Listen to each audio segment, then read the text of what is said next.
Jaya plus செய்திகளுக்காக நிவேதா. விரிவான செய்திகளை பார்ப்பதற்கு முன்னதாக தலைப்புச் செய்திகளை பார்க்கலாம்.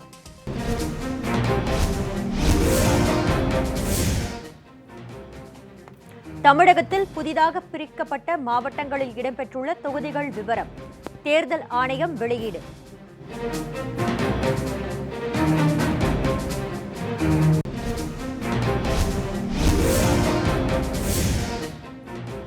தமிழகத்தில் சேலம், தருமபுரி, கிருஷ்ணகிரி உள்ளிட்ட 8 மாவட்டங்களில் மிதமான மழைக்கு வாய்ப்பு. சென்னை வானிலை ஆய்வு மையம் தகவல்.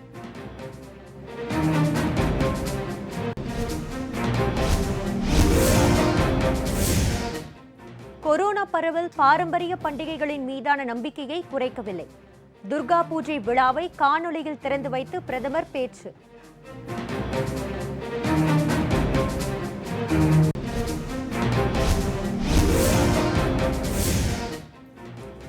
பீகார் தேர்தலில் வெற்றி பெற்றால் அம்மாநிலத்தில் உள்ள அனைவருக்கும் இலவச கொரோனா தடுப்பூசி.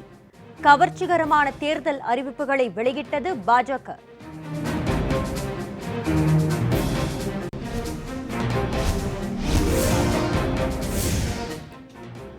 சென்னை தியாகராய நகர் நகை பட்டறையில் நடைபெற்ற கொள்ளை சம்பவம். ஒரே நபர் முகமூடி அணிந்து நகைகளை திருடியதாக முதற்கட்ட விசாரணையில் தகவல்.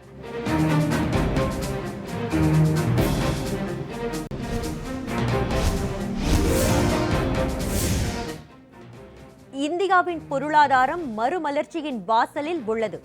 ரிசர்வ் வங்கி சக்திகாந்த தாஸ் தகவல்.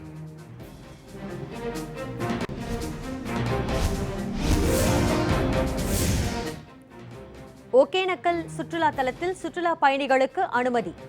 7 மாதங்களுக்கு பிறகு மாவட்ட நிர்வாகம் அறிவிப்பு.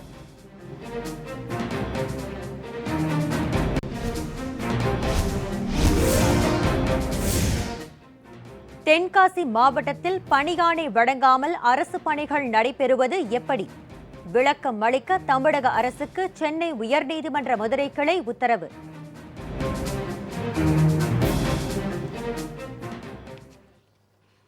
இனி விரிவான செய்திகளை பார்க்கலாம்.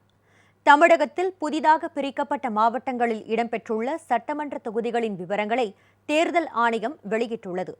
காஞ்சிபுரம், செங்கல்பட்டு, வேலூர், ராணிப்பேட்டை, திருப்பத்தூர், விழுப்புரம், கள்ளக்குறிச்சி, திருநெல்வேலி, தென்காசி ஆகிய மாவட்டங்கள் அண்மையில் பிரிக்கப்பட்டு புதிய மாவட்டங்கள் உருவாக்கப்பட்டன. புதிய இடம்பெறும் தொகுதிகளின் விவரங்களை தேர்தல் ஆணையம் இன்று வெளியிட்டுள்ளது. அதன்படி காஞ்சிபுரம் மாவட்டத்தில் ஆலந்தூர், ஸ்ரீபெரும்புதூர், உத்தரமேரூர், காஞ்சிபுரம் ஆகிய தொகுதிகள் இடம்பெற்றுள்ளன.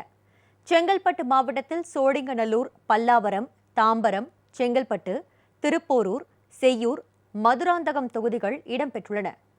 காட்பாடி, வேலூர், அணைக்கட்டு, கேவிக்குப்பம், குடியாத்தம் ஆகிய தொகுதிகள் வேலூர் மாவட்டத்திற்கு சென்றுள்ளது.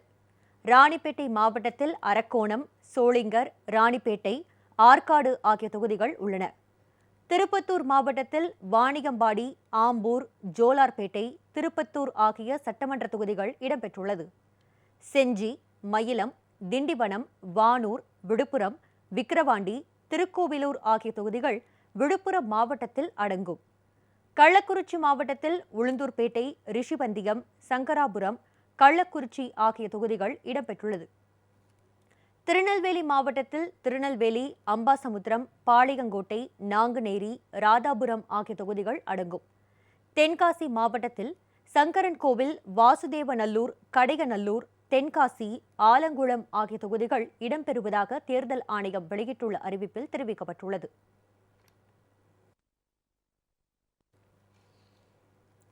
பண்டிகை காலம் என்பதால் விழா கொண்டாட்டங்களின் போதும் மக்கள் அனைவரும் கட்டாயம் முகக்கவசம் அணிந்திருக்க வேண்டும் என்று பிரதமர் திரு நரேந்திர மோடி வலியுறுத்தியுள்ளார். மேற்குவங்க மாநிலத்தில் பாஜக சார்பில் பிரதமர் திரு நரேந்திர மோடி துர்கா பூஜையை இன்று தொடங்கி வைத்தார். காணொலி மூலம் நடைபெற்ற இந்த நிகழ்ச்சி மேற்கு வங்கத்தில் உள்ள 294 சட்டசபை தொகுதிகளின் ஒவ்வொரு வாக்குச்சாவடியிலும் பாஜக சார்பில் நேரடியாக ஒளிபரப்பப்பட்டது. மேற்கு வங்கத்தில் அடுத்த ஆண்டு நடைபெறவுள்ள சட்டமன்ற தேர்தலையொட்டி இந்த ஏற்பாடுகள் செய்யப்பட்டன. விழாவில் உரையாற்றிய பிரதமர் திரு மோடி, கொரோனா பரவல் நம் பாரம்பரிய பண்டிகைகளின் மீதான நம்பிக்கையை குறைக்கவில்லை என்று தெரிவித்தார். பண்டிகை காலம் என்பதால் விழா கொண்டாட்டங்களின் போதும் மக்கள் அனைவரும் கட்டாயம் முகக்கவசம் அணிந்திருக்க வேண்டும் என்று வலியுறுத்தினார். மேற்குவங்க மாநிலத்தின் விரைவான வளர்ச்சிக்கு பாஜக தீவிர பணியாற்றி வருவதாக கூறினார்.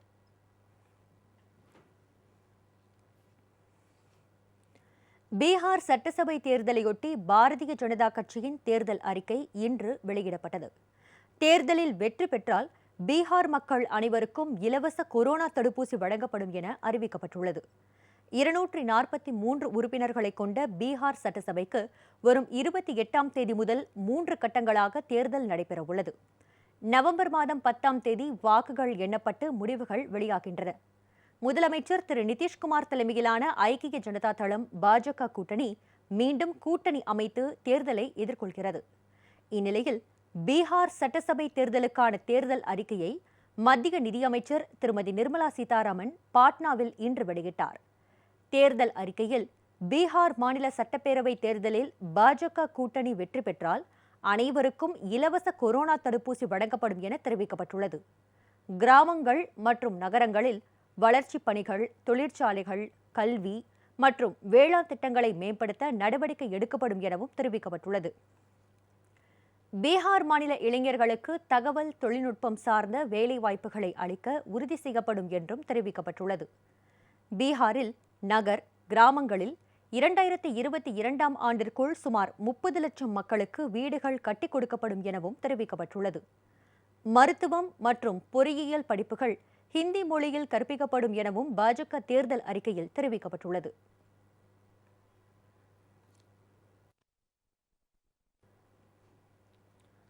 முதலமைச்சர் எடப்பாடி பழனிசாமியை வரவேற்க அழைத்து வரப்பட்ட அதிமுகவினர் சமூக இடைவெளியை காற்றில் பறக்கவிட்டு திருச்சி சர்வதேச விமான நிலையம் முன்பு கூடினர். ஊருக்கு உபதேசம் செய்யும் ஆளுங்கட்சியினரின் இந்த அலட்சியத்தால் கொரோனா பரவக்கூடும் என பொதுமக்கள் அச்சமடைந்துள்ளனர். புதுக்கோட்டை மாவட்டத்தில் கொரோனா தடுப்பு பணிகள் குறித்து ஆய்வு செய்ய முதலமைச்சர் எடப்பாடி பழனிசாமி திருச்சிக்கு வருகை தந்தார். அவரை வரவேற்பதற்காக புதுக்கோட்டை மற்றும் திருச்சி மாவட்டங்களைச் சேர்ந்த அதிமுகவினர் வேன் மற்றும் சரக்கு வாகனங்களில் அழைத்து வரப்பட்டனர். இதனால் விமான நிலைய சாலை முழுவதும் 2 சக்கர மற்றும் 4 சக்கர வாகனங்களாக காட்சியளித்தது. சாலை மார்க்கமாக புதுக்கோட்டை செல்லும் முதலமைச்சரை வரவேற்க சமூக இடைவெளியை காற்றில் பறக்கவிட்டு ஒரே இடத்தில் கூடியிருந்தனர்.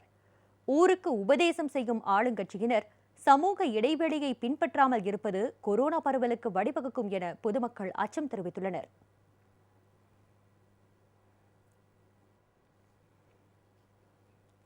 திருச்சியில் வெங்காய விலை தொடர்ந்து அதிக விலைக்கு விற்பனையான நிலையில் இன்று 10 ரூபாய் குறைத்து விற்கப்பட்டு வருகிறது. எனினும் வெங்காயம் வாங்குவதில் பொதுமக்களிடையே ஆர்வம் குறைந்துள்ளது. திருச்சி வெங்காய மண்டியில் சின்ன வெங்காயம் 100 ரூபாய்க்கும் பெரிய வெங்காயம் 80 ரூபாய்க்கும் விற்பனை செய்யப்படுகிறது. எகிப்து வெங்காயம் வேறு வருதுன்னு சொல்லியிருக்காங்க. அது இன்னும் இங்கே வரல. இங்கே வந்துச்சுன்னா மேலும் வெங்காயம் விலை குறையும்னு நாங்கள் இன்னும் நினச்சிட்டு இருக்கோம். மேலும் எகிப்து வெங்காயம் வந்துச்சுன்னா நாங்கள் இன்னும் விலை குறைச்சி போடுறதுக்கு வாய்ப்பு இருக்குது. மக்களுக்கு விலை கம்மியாக கொடுக்கலாம். மக்கள் முதக்க ஏற்ற மாதிரி இப்போ வெங்காயம் இவ்வளோ விலையாக இருக்கிறதுனால இப்போ கொரோனா டயத்தில் வேறு எல்லாம் ரொம்ப பாதிச்சிருக்காங்க. அதனால் இந்த விலைக்கு வெங்காயம் விற்கிறதுனால வெங்காயம் வாங்குறது எல்லாம் 5 கிலோ வாங்கின இடத்துல எல்லாம் அரை கிலோ 1 கிலோ வாங்கிட்டு இருக்காங்க. ஏன்னா இவ்வளோ விலையை கொடுத்து வாங்கினா இந்த நேரத்தில் எல்லாம் பொழப்பு இல்லாமல் இருக்கிறோம். இப்போ இவ்வளோ விலைக்கு நாங்கள் வெங்காயம் வாங்கினோம்னா அடுத்தது நாங்கள் என்ன பண்ணுறது அப்படின்னு சொல்லி அவங்க அரை கிலோ 1 கிலோ போதும்னு சொல்லி வாங்கிட்டு இருக்காங்க. வெங்காயம் பார்த்தீங்கன்னா கிலோ 120 150 ரூபாய்க்கும் விற்கிறாங்க. பார்த்தீங்கன்னா 5 கிலோ வாங்க வரலாம். பார்த்தீங்கன்னா வெங்காயம் அரை கிலோ வெங்காயம் தான் வாங்கிட்டு போய்கிட்டு இருக்கேன். இது நிலைமை இந்த மாதிரி இருக்குது. பார்த்தீங்கன்னா பசுமை பண்ணையில் விலை கம்மின்னு சொல்கிறாங்க. ஆனால் போய் கேட்டோம்னா பார்த்தீங்கன்னா வெங்காயம் அங்கே கிடையாது. வெங்காய விலை கடுமையாக உயர்ந்து வரும் நிலையில் இதுகுறித்து மக்கள் நீதி மய்ய தலைவரும் நடிகருமான கமல்ஹாசன் ட்வீட் ஒன்றை வெளியிட்டுள்ளார். திரு கமல்ஹாசன் தனது ட்விட்டர் பக்கத்தில் பெரியாரே வந்தாலும் இனி வெங்காயம் என வையார். விண்ணில் பறக்கும் வெங்காய விலையை பார்த்து நம் அன்னைமார்களும் இனி சமையலில் அதை வையார். விலை இறங்குவாயா வெங்காயமே என பதிவிட்டுள்ளார்.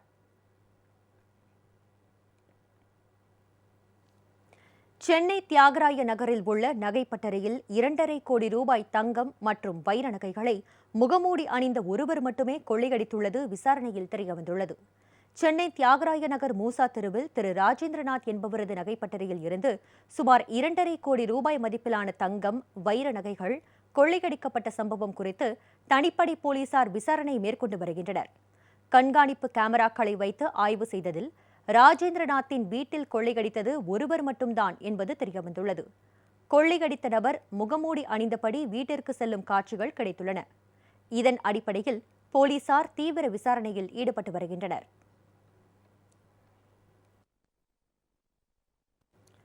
தஞ்சை பெரிய கோவிலில் மாமன்னன் ராஜராஜ சோழனின் 1035வது சதய விழாவை ஒருநாள் நடத்த முடிவு செய்யப்பட்டுள்ளது. தஞ்சை பெரிய கோவிலில் ஒவ்வொரு ஆண்டும் ஐப்பசி மாதம் சதய நட்சத்திரத்தன்று மாமன்னன் ராஜராஜ சோழனின் சதய விழா கொண்டாடப்படுவது வழக்கம். அரசு சார்பில் கலை நிகழ்ச்சி, பட்டிமன்றம், கருத்தரங்கம், ராஜராஜ சோழன் சிலைக்கு மாலை அணிவித்தல், பெருவுடையார் பெரியநாயகி அம்மனுக்கு அபிஷேகம் போன்ற பல்வேறு நிகழ்ச்சிகள் நடைபெறும். 2 நாட்கள் தஞ்சை நகரம் முழுவதும் விழா கோலம் பூண்டிருக்கும். ஆனால் இந்த ஆண்டு கொரோனா தொற்று காரணமாக சதய விழா நடைபெறுமா என கேள்விக்குறியாக இருந்தது. இந்நிலையில் சதய விழாவை ஒரு நாள் நடத்த முடிவு செய்யப்பட்டுள்ளது. அதன்படி மாமன்னன் ராஜராஜ சோழனின் 1035வது ஆண்டு சதய விழா வரும் 26ஆம் தேதியன்று நடைபெறவுள்ளது. கோவிலில் சிறப்பு பூஜைகள் மட்டுமே நடைபெறும் என கோவில் பணியாளர்கள் தெரிவித்துள்ளனர்.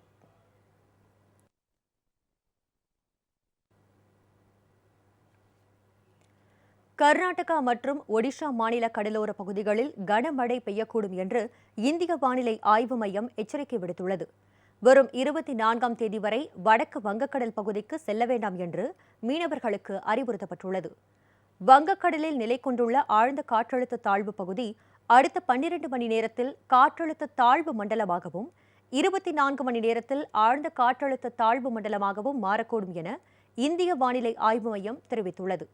இதன் காரணமாக ஒடிஷா கடலோர பகுதி, தெற்கு உள் கர்நாடகா மற்றும் கடலோர பகுதிகளில் கனமழை பெய்யக்கூடும் என்று எச்சரிக்கை விடுக்கப்பட்டுள்ளது. மத்திய மேற்கு வங்கக்கடல், ஆந்திரா மற்றும் ஒடிஷா கடலோர பகுதிகளுக்கு அடுத்த 24 மணி நேரத்திற்கு செல்ல வேண்டாம் என்றும், வரும் 24ஆம் தேதி வரை வடக்கு வங்கக்கடல் பகுதிகளுக்கு செல்ல வேண்டாம் என்றும் மீனவர்களுக்கு அறிவுறுத்தப்பட்டுள்ளது. அண்ணா பல்கலைக்கழகத்தை மத்திய அரசின் கீழ் கொண்டு செல்ல நடவடிக்கைகள் எடுத்து வரும் துணைவேந்தர் சூரப்பாவை பதவி நீக்கம் செய்யக்கோரி அனைத்திந்திய இளைஞர் பெருமன்றத்தினர் ஆர்ப்பாட்டத்தில் ஈடுபட்டனர். சென்னையில் உள்ள காந்தி மண்டபம் அருகே நடைபெற்ற இந்த ஆர்ப்பாட்டத்தில் கோரிக்கைகளை வலியுறுத்தி முழக்கங்கள் எழுப்பப்பட்டது. அப்போது செய்தியாளர்களுக்கு பேட்டியளித்த அனைத்திந்திய இளைஞர் பெருமன்றத்தின் மாநில செயலாளர் பாரதி, அண்ணா பல்கலைக்கழகத்தை உயர் சிறப்பு அந்தஸ்தை மத்திய அரசு அறிவித்தால் தமிழக மாணவர்களின் கல்வி பாதிக்கப்படும் என குற்றம் சாட்டினார். தமிழ்நாடு முழுக்க அனைத்திந்திய இளைஞர் பெருமன்றம் இன்றைக்கு எல்லா மாவட்ட தலைநகரங்களிலும் வலுவான போராட்டத்தை நடத்திக்கிட்டு இருக்கோம். தமிழ்நாடு அரசு உடனடியாக சூரப்பாவை டிஸ்மிஸ் செய்யணும். இடஒதுக்கீடு மருத்துவ கல்வியில் பெற்றுத் தருவதற்குண்டான முயற்சியில் இறங்கணும். நீட் தேர்வில் உள்ஒதுக்கீடு பெற்றுத் தருவதற்குண்டான தீவிரமான நடவடிக்கைகளில் இறங்கணும். அதே போல பல்கலைக்கழக மானிய குழு சுற்றறிக்கையை திருப்பி அனுப்பணும். இதையெல்லாம் செய்யலனா அடுத்த கட்டமாக தமிழகத்தினுடைய தலைமைச் செயலகத்தை முற்றுகையிட்டு அனைத்து இந்திய இளைஞர் பெருமன்றம் வலுவான போராட்டத்தை நடத்துவோம் என்பதை இந்த ஆர்ப்பாட்டத்தின் மூலம் தெரிவித்துக் கொள்கிறேன். மருத்துவ படிப்பில் அரசு பள்ளி மாணவர்களுக்கு உள் ஒதுக்கீடு இந்த ஆண்டே செயல்படுத்த வேண்டும் என்றும் ஆர்ப்பாட்டத்தின் போது வலியுறுத்தப்பட்டது.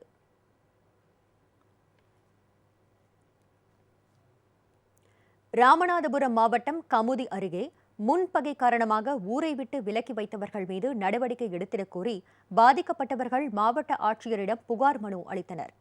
கமுதியைச் சேர்ந்த மேகராஜன் மற்றும் அவரது குடும்பத்தினரை அவரது சமுதாயத்தைச் சேர்ந்தவர்கள் முன்பகை காரணமாக விலக்கி வைத்துவிட்டதாக கூறப்படுகிறது.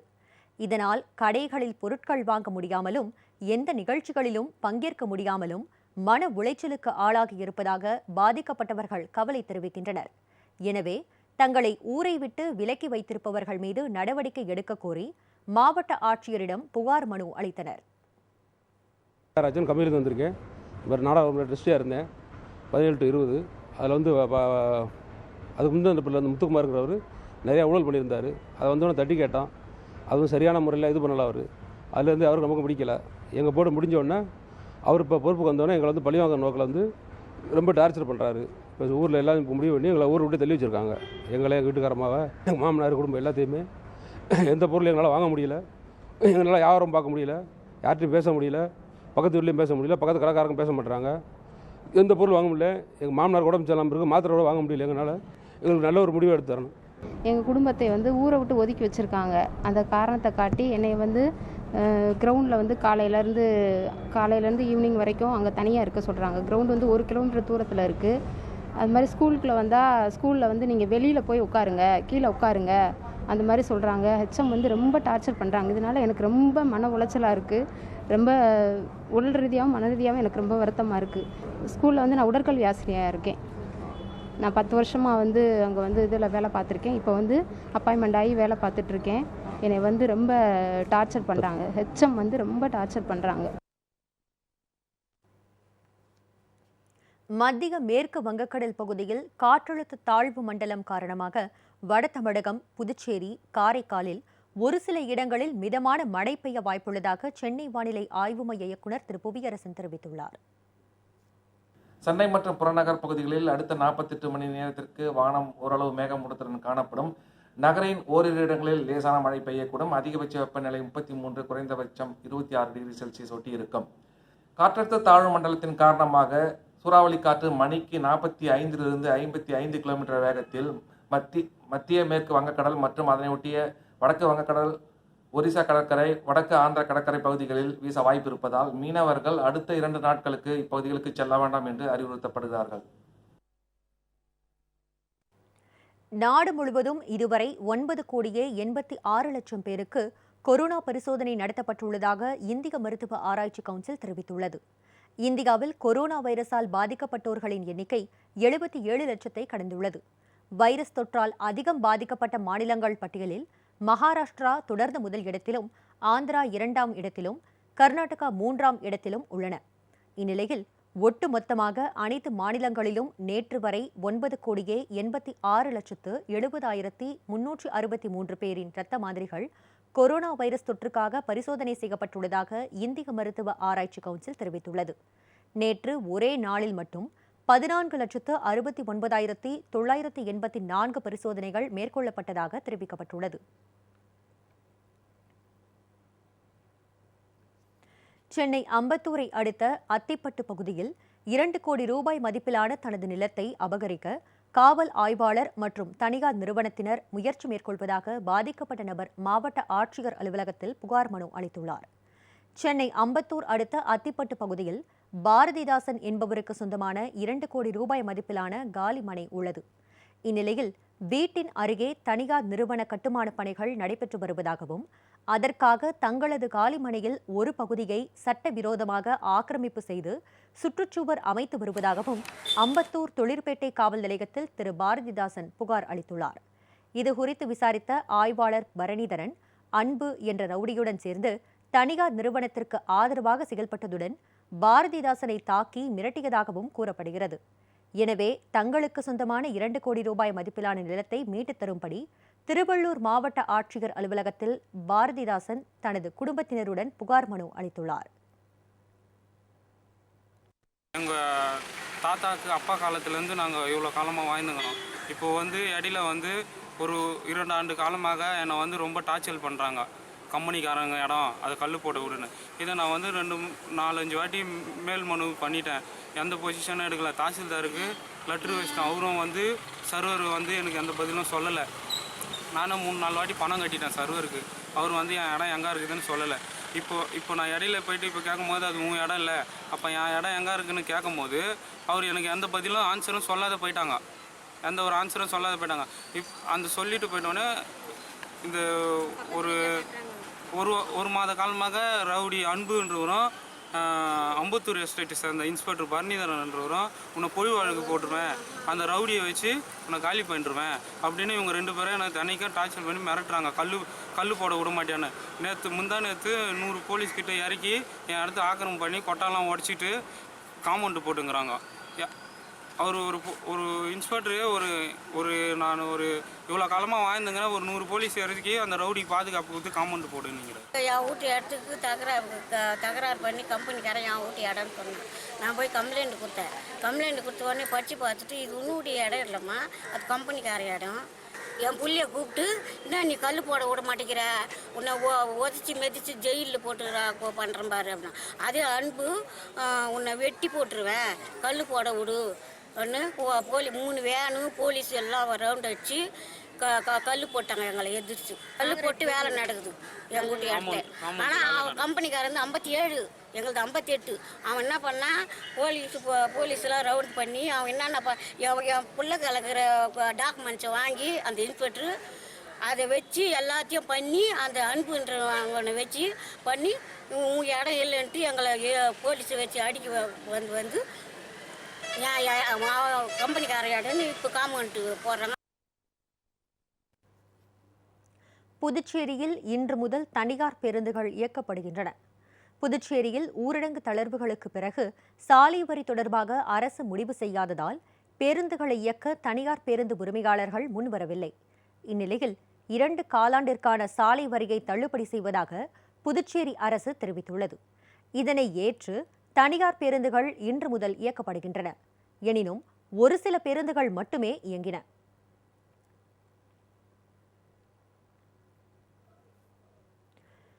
எகிப்தில் இருந்து இறக்குமதி செய்யப்பட்ட வெங்காயம் சென்னையில் விற்பனைக்கு வந்துள்ளது.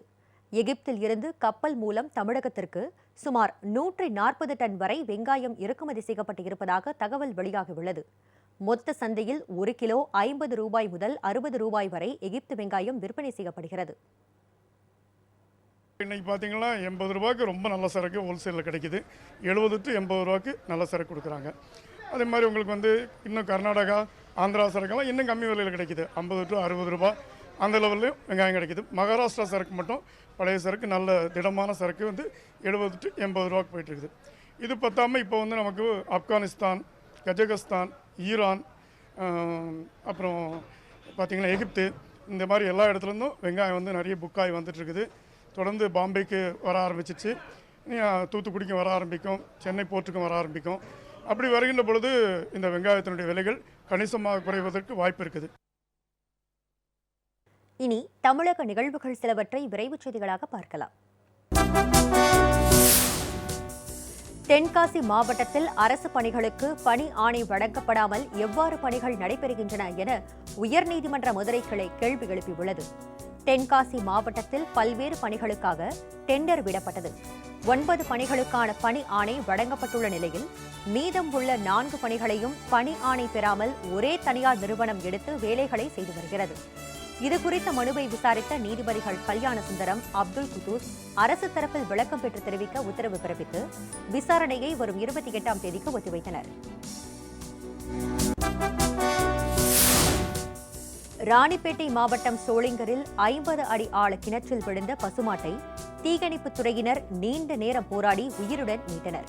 கிருஷ்ணசாமி தெருவில் வசிக்கும் நரசிம்மன் என்பவருக்கு சொந்தமான மாடு மேய்ச்சலின் போது 50 அடி ஆழ கிணற்றில் தவறி விழுந்துள்ளது. தகவல் அறிந்து நேரில் சென்ற தீயணைப்புத் துறையினர் தேவையான உபகரணங்கள் இல்லாததால் மீட்புப் பணியில் ஈடுபட முடியாமல் தடுமாறினர். பின்னர் கிணற்றில் விழுந்த மாட்டை கயிறு மூலம் மீட்டனர்.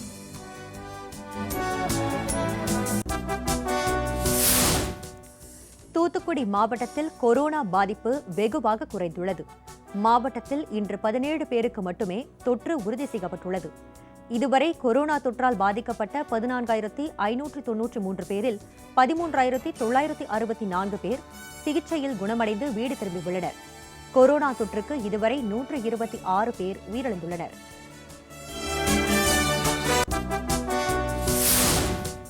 ராமநாதபுரம் மாவட்டம் திருவாடானையில் தீயணைப்புத்துறை சார்பில் கொரோனா விழிப்புணர்வு பிரச்சாரம் மேற்கொள்ளப்பட்டது. இதில் திருவாடானை தீயணைப்பு நிலைய அலுவலர் செங்கோல்ராஜ் தலைமையிலான வீரர்கள் பங்கேற்று விழிப்புணர்வு பிரசுரங்களை பொதுமக்களுக்கு வழங்கினர். அப்போது அந்த வழியாக வந்த திருவாடானை காவல்துறை கண்காணிப்பாளர் ராமகிருஷ்ணனும் பிரச்சாரத்தில் பங்கேற்று துண்டு பிரசுரங்களை பொதுமக்களுக்கு வழங்கி விழிப்புணர்வை ஏற்படுத்தினார்.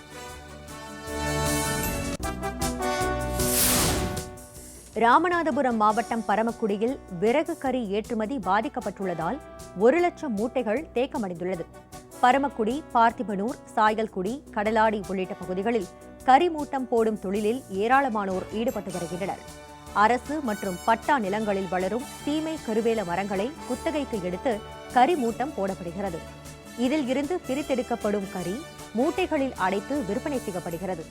25 ரூபாய்க்கு விற்பனையான 1 கிலோ கறி தற்போது 12 ரூபாயாக குறைந்துள்ளது. மேலும் ஏற்றுமதியும் பாதிக்கப்பட்டுள்ளதால் பெரும் இழப்பு ஏற்பட்டுள்ளதாக உற்பத்தியாளர்கள் கவலை தெரிவித்துள்ளனர்.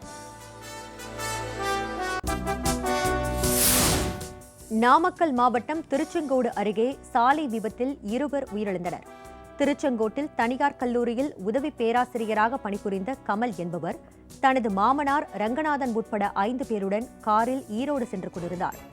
தோக்கவாடி அருகே கவுண்டம்பாளையம் பகுதியில் கார் சென்று கொண்டிருந்த போது சாலையோர புளிய மரத்தில் மோதி விபத்திற்கு உள்ளானது. இதில் கமல் மற்றும் ரங்கநாதன் சம்பவ இடத்திலேயே உயிரிழந்தனர். காயமடைந்த 3 பெண்களும் ஈரோடு அரசு மருத்துவமனையில் அனுமதிக்கப்பட்டுள்ளனர்.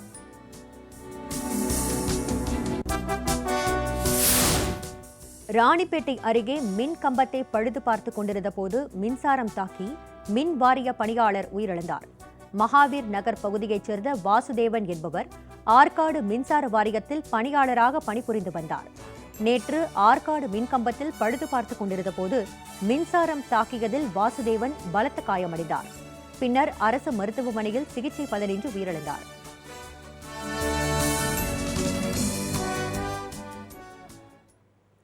வியட்நாமில் கனமழை காரணமாக ஏற்பட்ட வெள்ளம், நிலச்சரிவில் சிக்கி 100க்கும் மேற்பட்டோர் உயிரிழந்துள்ளனர். 50 லட்சத்திற்கும் மேற்பட்டோர் பாதிக்கப்பட்டுள்ளனர். வியட்நாம் நாட்டின் பல்வேறு மாகாணங்களில் கடந்த சில நாட்களாகவே கனமழை கொட்டி தீர்த்து வருகிறது. கனமழை காரணமாக நாட்டின் பல்வேறு மாகாணங்களில் வெள்ளப்பெருக்கு ஏற்பட்டுள்ளது. குறிப்பாக அந்நாட்டின் குவாங் பின் மாகாணம் கனமழை பெய்து வருகிறது. வெள்ளத்தில் வீடுகள் மூழ்கியுள்ளது. சாலைகள் தண்ணீரிலால் சூழப்பட்டுள்ளது. மின் இணைப்பு துண்டிக்கப்பட்டுள்ளது. மக்களின் இயல்பு வாழ்க்கை பாதிக்கப்பட்டுள்ளது. கனமழை வெள்ளம் காரணமாக 1,78,000 வீடுகள் தண்ணீரில் மூழ்கியுள்ளன. 50 லட்சத்திற்கும் அதிகமான மக்கள் இயற்கை பேரிடரால் பாதிக்கப்பட்டுள்ளதாக தெரிவிக்கப்பட்டுள்ளது. நிலச்சரிவு உள்ளிட்ட காரணங்களினால் இதுவரை 100க்கும் மேற்பட்டோர் உயிரிழந்தனர்.